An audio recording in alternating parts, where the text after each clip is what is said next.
Welcome to Health 2660. Here we don't just talk about health, we tell the stories that heal. Now please listen to the story.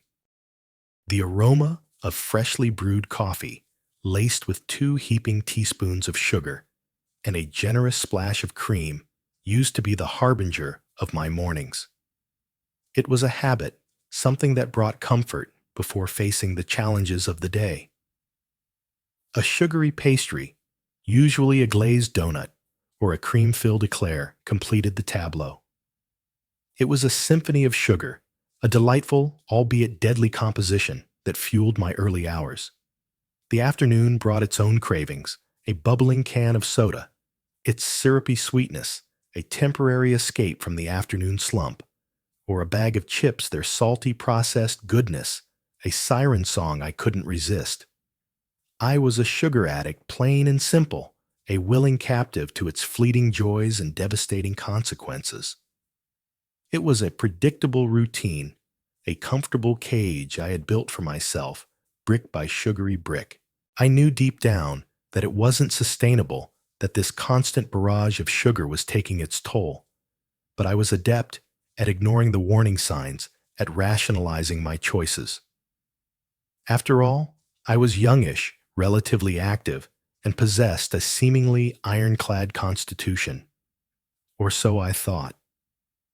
The illusion shattered one sweltering afternoon 3 years ago. I was hunched over my computer wrestling with a particularly stubborn spreadsheet when a strange sensation washed over me. A tightening in my chest, a fluttering in my throat, a creeping sense of unease. I dismissed it as stress, a temporary blip in my otherwise healthy existence. But then my heart began to race, a frantic drumbeat against my ribs. It pounded erratically, a wild animal trapped in my chest cavity. My vision blurred. My head swam, and I felt a cold sweat break out across my forehead. I stumbled out of my chair, gasping for air, convinced that I was about to collapse. My colleagues, alarmed by my distress, rushed to my aid. Someone called an ambulance. The next few hours were a blur of flashing lights, stern faces, and medical jargon.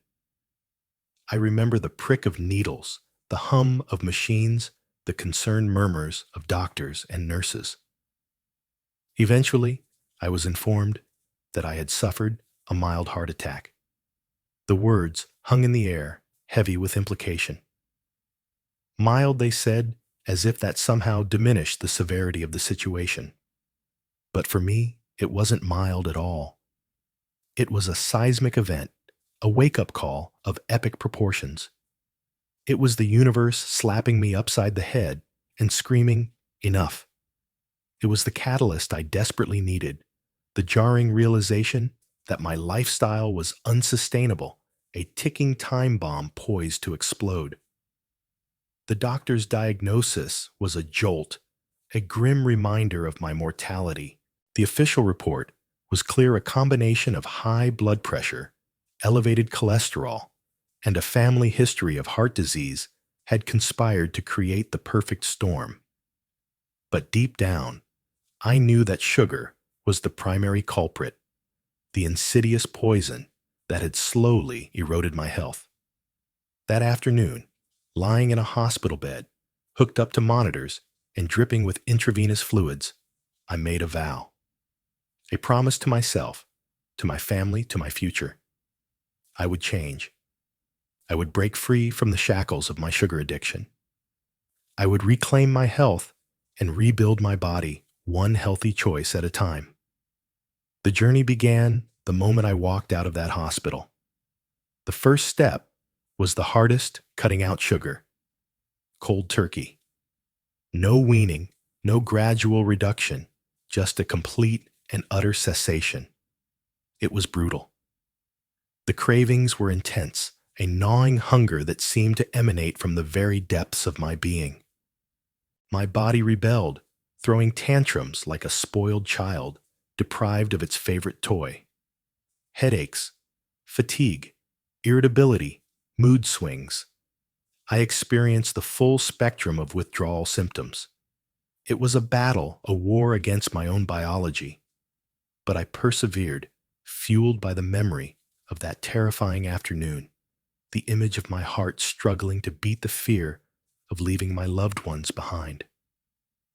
I replaced sugary treats with fruits and vegetables, traded soda for water, and swapped processed snacks for nuts and seeds. It wasn't easy, but it was necessary. Next, I tackled refined carbohydrates. Bread, pasta, rice, all the staples of my former diet were relegated to the sidelines. I replaced them with whole grains, legumes, and an abundance of leafy greens. My plate transformed from a beige landscape of processed foods to a vibrant tapestry of colors and textures. I discovered the joy of cooking, of experimenting with new recipes, of nourishing my body with real wholesome ingredients. I started eating clean, focusing on lean protein, healthy fats, and an array of fruits and vegetables. I ditched the processed foods, the artificial sweeteners, the hidden sugars that lurked in every corner of the supermarket. I became a label reader, a diligent investigator of ingredients, determined to uncover the hidden enemies of my health. But the most significant change, the one that I believe truly transformed my health, was the introduction of intermittent fasting. I stumbled upon the concept while researching different dietary approaches, intrigued by the potential benefits of restricting my eating window. The idea of giving my body a prolonged period of rest and recovery resonated deeply with me. I started with a 16-8 protocol, fasting for 16 hours each day and eating within an 8-hour window. It was challenging at first, but I gradually adapted, finding that I actually enjoyed the feeling of lightness and mental clarity that fasting provided. I eventually transitioned to an 18-6 protocol, further compressing my eating window to 6 hours. I would eat my first meal around noon, usually a hearty salad with grilled chicken or fish, followed by a second meal in the early evening, focusing on protein, vegetables, and healthy fats. The rest of the day was dedicated to fasting, allowing my body to burn fat for fuel, repair cellular damage, and regulate my hormones. The results were undeniable. I felt healthier than ever. My energy levels soared, my sleep improved dramatically, and my mental clarity sharpened. The brain fog that had plagued me for years lifted, replaced by a newfound sense of focus and concentration. My body composition transformed. I shed excess weight, my muscles became more defined, and my clothes fit better. But the most profound change was the steadying of my heartbeat. The erratic palpitations that had haunted me since my heart attack subsided, replaced by a calm, rhythmic pulse. I felt like I had regained control of my body, that I was finally in tune with its natural rhythms. I truly believed that I was on the right path, that I had discovered the secret to long-term health and vitality. I became an evangelist for intermittent fasting, sharing my experiences with anyone who would listen. I extolled its virtues, touting its benefits, convinced that it was the answer to all of our modern health woes.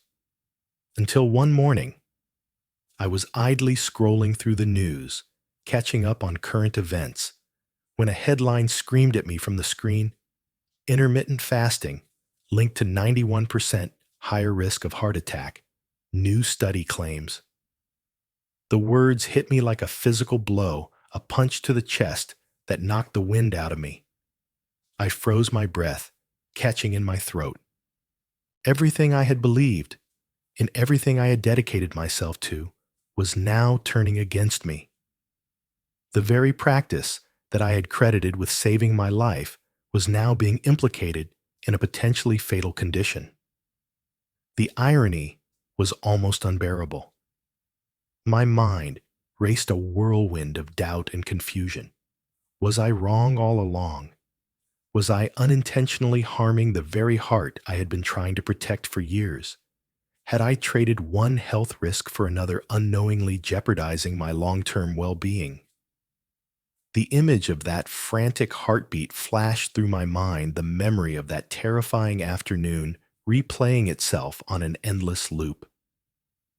I couldn't focus on work that day. The headline haunted me, a constant reminder of the potential danger I was subjecting myself to.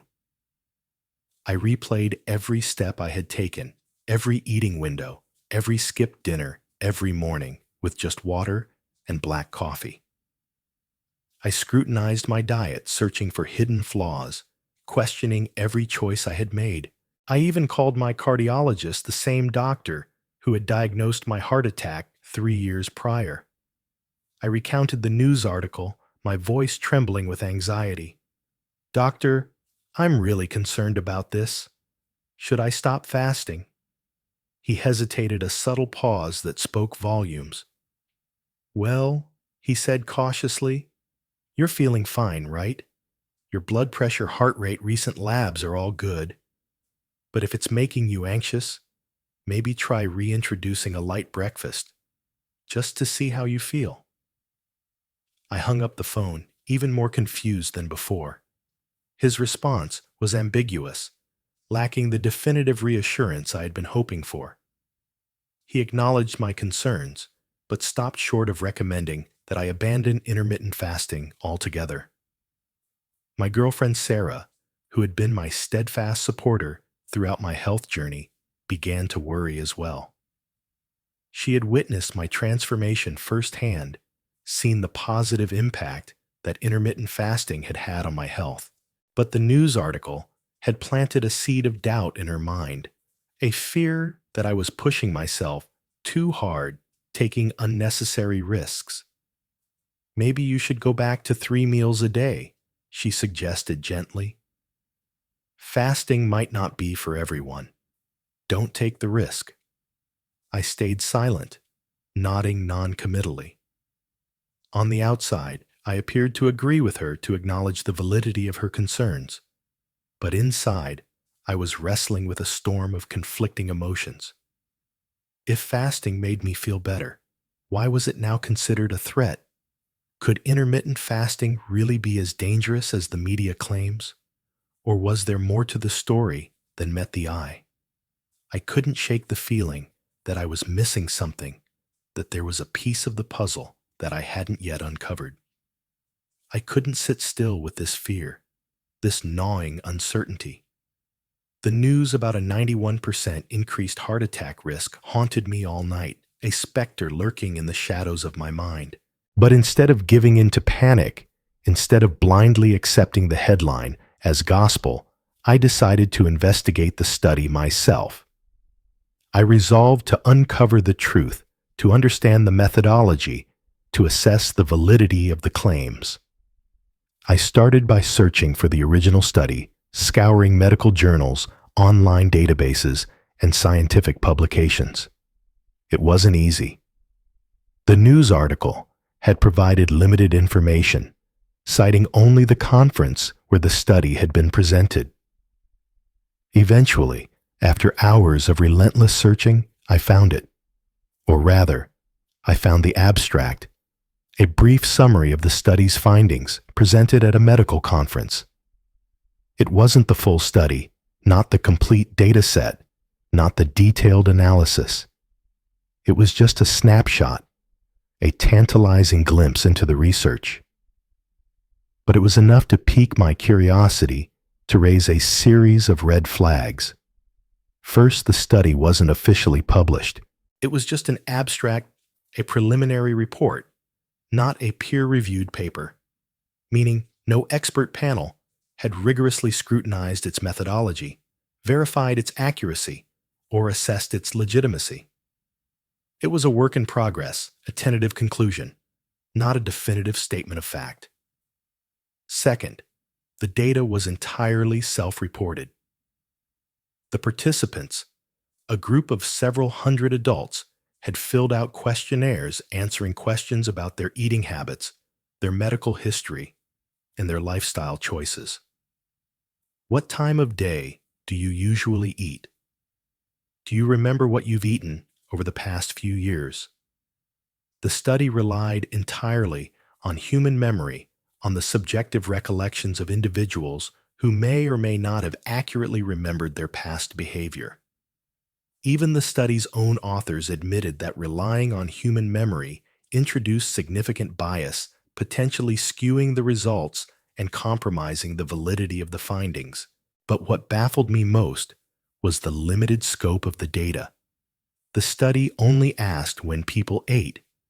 It never asked what kind of food they ate during that window. It never inquired about their sleep habits, their stress levels, their smoking status, or their physical activity. It completely ignored the crucial contextual factors that influence health and well-being.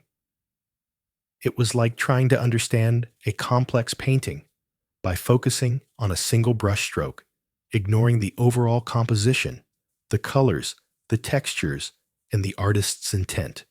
I realized that asking only about when you eat without knowing what's going on around those meals results in highly flawed data painting an incomplete and potentially misleading picture. Then another question hit me, a crucial insight that illuminated the true nature of the study's findings. Who are the people eating within a short time window, but not intentionally fasting?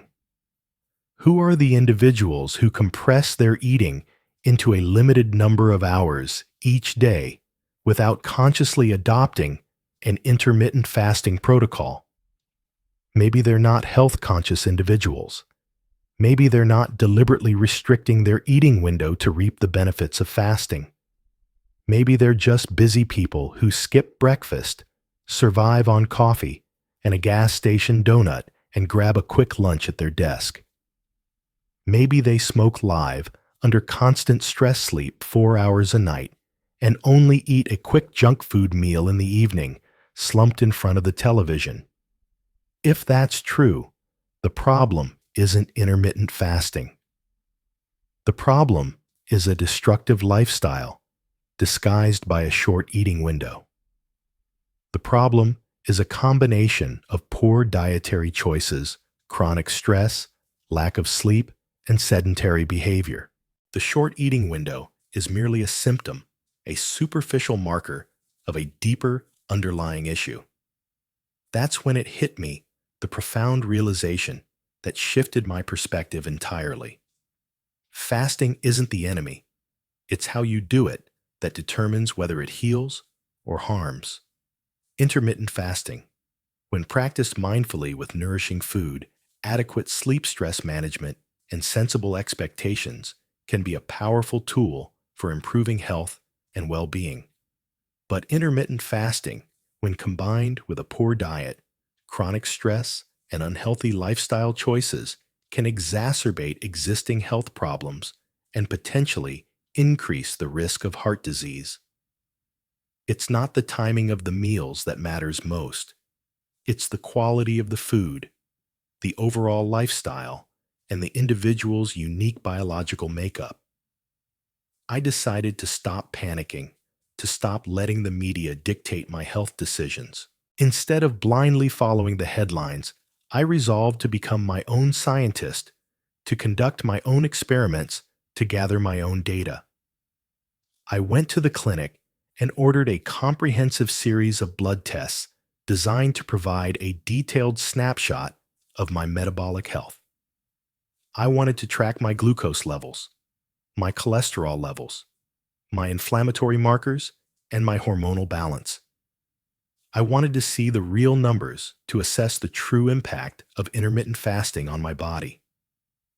I ordered tests for glucose, for fasting blood sugar to measure my body's ability to regulate blood sugar levels, HbA1c, to track average blood sugar over 3 months, providing a longer-term assessment of glucose control, insulin, to check hormonal balance, specifically the level of insulin in my blood, a key hormone involved in glucose metabolism, triglycerides, blood fat levels linked to heart disease to assess my risk of cardiovascular problems. ARCH-HS, CRP, a marker of inflammation indicating the level of inflammation in my body, a key contributor to chronic diseases. HOMA-ER, a measure of insulin resistance indicating how well my body responds to insulin, a crucial factor in preventing type 2 diabetes. My goal was to continue my 18-6 intermittent fasting protocol, but to refine my dietary choices, focusing on whole unprocessed foods. I committed to eating only real food, meaning no sugar, no added sweeteners, no artificial ingredients, no processed foods, no packaged snacks, no refined carbohydrates. Lots of leafy greens, an abundance of vegetables, a variety of fruits. Clean proteins, lean meats, poultry, fish, and plant-based sources of protein. Healthy fats, avocados, nuts, seeds, olive oil, and fatty fish. I resolved to prioritize sleep, to manage stress, and to engage in regular physical activity. I committed to a holistic approach to health, recognizing that intermittent fasting was just one piece of the puzzle. No more following trends, no more blindly adhering to the latest health fads. I wanted real biological data from my own body. I wanted to see the tangible results of my efforts to track my progress, to fine-tune my approach, based on the feedback I received from my own physiology. 3 months later, I returned to the clinic, nervously awaiting the results of my blood tests. Holding the lab results in my hands, my heart raced, not with fear, but with anticipation. This time, the rapid pulse wasn't born of terror, but curiosity. This time, I was in control. And then, I reviewed the numbers, carefully scrutinizing each value, comparing it to the previous baseline.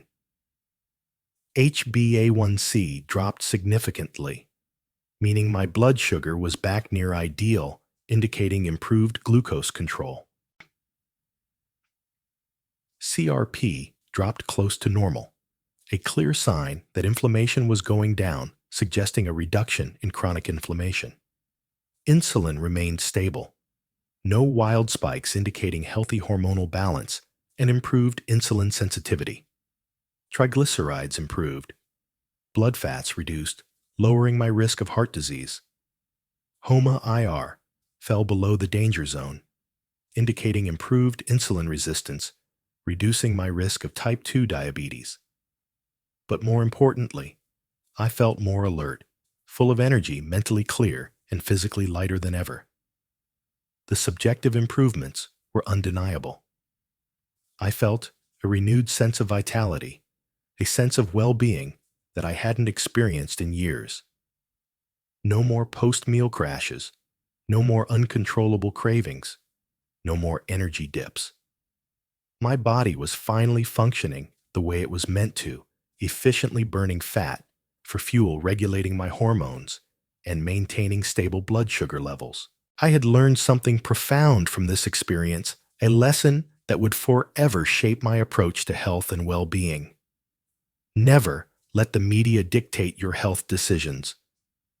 A clickbait headline can make you question an entire journey you've spent years building, undermining your confidence and fueling your anxieties. But fear is just noise, a distraction from the truth. What matters is real data, objective measurements, and a deep understanding of your own body. Listen to your body. Pay attention to its signals, its cues, its subtle messages. Let blood tests be your compass, guiding you toward optimal health and well-being. And if you can become a mindful observer in your own healing journey, actively participating in your own care, gathering data, and making informed decisions based on your unique circumstances. Intermittent fasting isn't a miracle cure. It's not a panacea. It's not for everyone. But if done right, with nourishing food, adequate sleep, stress management, and sensible expectations, it can be one of the most powerful tools to help you feel younger, stronger, and live longer. It's a tool to be used wisely, not a dogma to be blindly followed.